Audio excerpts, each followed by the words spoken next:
விஷயத்த விவரமாக கேளுங்க. அதாவது இன்னைக்கு ஒரு பொண்ணு பார்க்குற நிகழ்ச்சிங்க.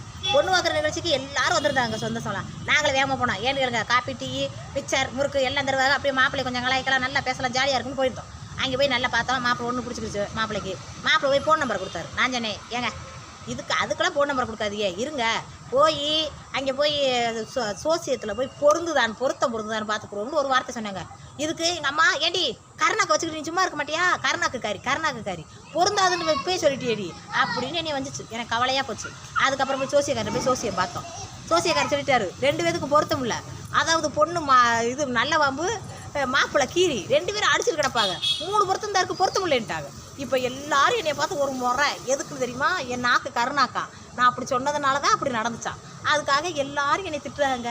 இப்படி தான் மூட நம்பிக்கையில் மக்கள் மூழ்கி என் நாக்கில் கருணாக்கு இருக்கிறதுனால அங்கே சொன்னது பழிச்சிருச்சான். பார்த்தீங்களா, இதெல்லாம் நம்புற மாதிரியா இருக்குது. இப்படி சொல்லி கேள்விப்பட்டிருக்கீங்களா? கேள்விப்படுத்தினா லைக் பண்ணுங்க. ஆமாம்.